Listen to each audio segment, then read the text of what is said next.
അനിതേച്ചി join ചെയ്ത ഒരാൾ എന്നെ വിളിച്ചിട്ടുണ്ടായിരുന്നു ഇന്ന്. അനിതേച്ചി എന്നെ വിളിച്ചിട്ടുണ്ടായിരുന്നോ? അനിതേച്ചി വിളിച്ചില്ല, അനിതേച്ചി വിളിച്ചിട്ടുണ്ടായിരുന്നു വിളിച്ചില്ല. ഓക്കെ. അനിതേച്ചി അനിതേച്ചി ഇന്നലെ ജോയിൻ ചെയ്തൊരു വ്യക്തി. ഇന്ന് പ്ലാൻ കൊടുക്കാനായിട്ട് അത്യാവശ്യം കാര്യങ്ങളൊക്കെ പറഞ്ഞു കൊടുത്തിട്ട് ഒരു ലേഡീനെ വിളിച്ചിട്ടുണ്ട് അല്ലേ? ആ ലേഡീനെ വിളിച്ചപ്പം ഞാൻ കാര്യങ്ങൾ പറഞ്ഞു തന്നിട്ടുണ്ട്. അതിനുശേഷം ഞാൻ കൃത്യമായിട്ട് ആ ലേഡിക്ക് എന്ത് ചെയ്തിട്ടുണ്ട്, പ്ലാൻ കൊടുത്തിട്ടുണ്ട്. വളരെ വ്യക്തമായിട്ട് എന്താണ് ക്രിപ്റ്റോ കറൻസി, ഏതാണ് ക്രിപ്റ്റോ കറൻസി, എങ്ങനെയാണ് ക്രിപ്റ്റോ കറൻസി, എന്താണ് ഡിജിറ്റൽ പ്ലാറ്റ്ഫോം, എന്താണ് എംപവർ, എന്താണ് നമ്മൾ ചെയ്യുന്ന കോയിൻ ഫോർജി, ഇതൊക്കെ എന്ത് ചെയ്തിട്ടുണ്ട്, ഞാൻ ആ ലേഡിക്ക് പറഞ്ഞു കൊടുക്കുന്നുണ്ട്. പക്ഷെ ഒരു അപ്ലൈൻ്റെ പണി എന്ന് പറയുന്നത് ഇതല്ല. സംശയങ്ങൾ തീർത്തു കൊടുക്കുകയാണ്. പ്ലാൻ കൊടുക്കും, അത് നേരിട്ടാണെങ്കിലും എല്ലാണ്ടും പ്ലാൻ കൊടുക്കും. പക്ഷേ ജസ്റ്റ് ഇതൊക്കെ അറിഞ്ഞിരിക്കേണ്ട ഉത്തരവാദിത്വം. കാരണം വെച്ചാൽ നമ്മളൊക്കെ പ്രശ്നം എന്താണെന്ന് വെച്ചാൽ പ്ലാൻ കൊടുത്ത് അപ്പം കിട്ടണം ഐ ഡി.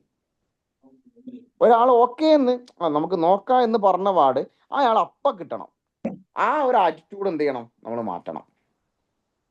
ശല്യാണ്ട് ഉല്ലാസിന് പ്ലാൻ തന്ന പാട് എന്ത് ചെയ്യാൻ പാടില്ല, ഉല്ലാസ് ശല്യാണ്ടപ്പുറം കൂടെ നിൽക്കണം എന്ന് എന്ത് ചെയ്യാൻ പാടില്ല, ഉല്ലാസ് വാശി പിടിക്കാൻ ശല്യാണ്ടം വാശി പിടിക്കാൻ പാടില്ല. നമ്മൾ എന്ത് ചെയ്യാം, ആ ഒരു വ്യക്തിയിലേക്ക് പ്ലാൻ ചെയ്ത് ഫോളോയിങ്ങും ഫോളോ അപ്പും ചെയ്തുകൊണ്ടേ പോവാ. എന്താണ് ഈ ഫോളോയിങ് എന്ന് എല്ലാവർക്കും അറിയോ? അനിതേച്ച് പ്രണയിച്ചിട്ടുണ്ടോ?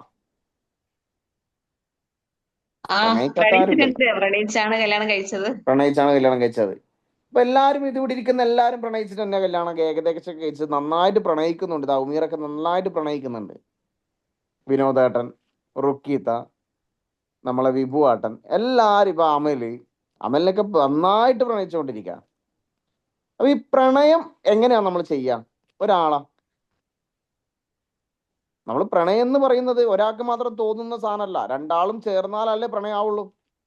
ആ പ്രണയത്തിന് മുമ്പ് നമ്മളൊരു സാധനം ചെയ്യുന്നുണ്ട്. ചില ആൾക്കാർ അതിന് വായി നോക്കി എന്ന് പറയും, കോയി എന്ന് പറയും അല്ലേ? ഇപ്പോഴത്തെ ആറ്റിറ്റ്യൂഡിൽ അങ്ങനെ പലതും പല ജനറേഷൻ മാറി വരുമ്പോഴും പറയുന്നതാണ്. പണ്ട് കോഴിയൊന്നും ആയിരുന്നില്ല, പൂവാലെന്നായിരുന്നു പറയാറ് അല്ലേ? ഇപ്പൊ അത് കോഴിയായി മാറി. ശരിക്കും പറഞ്ഞാൽ പൂവാലം കോഴി രണ്ടും കൂടി ഒന്നായ രീതിയിൽ പോയി അല്ലേ?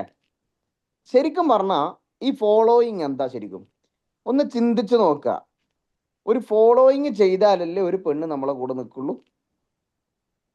ഒരു ഫോളോയിങ് ചെയ്താലല്ലേ ഒരു പ്രോസ്പെക്റ്റ് നമ്മളെ കൂടെ കൂടുള്ളൂ. എന്താണ് ഫോളോയിങ്? ഫോളോയിങ് എന്ന് പറഞ്ഞാൽ ആ വ്യക്തി അറിയാതെ ആ വ്യക്തിയെ അറിയിക്കുന്ന ഒരു ചുറ്റുപാട് ക്രിയേറ്റ് ചെയ്യപ്പെടുകയാണ് ഫോളോയിങ്. ഞാൻ ശല്യാടിനെ പ്രണയിക്കുന്നു, ശല്യാടിനെ അറിയാതെ ശല്യാടിന്റെ മുമ്പിൽ എത്തുന്നു, ചായ കുടിക്കാൻ പോകുന്നു, ശല്യാടിനെ അറിയാതെ പെട്ടെന്ന് എന്താ പറയാ, ശല്യാടൻ ഉല്ലാസ് ആവുന്ന രീതിയിൽ ആ ഒരു വേയിൽ പോകും.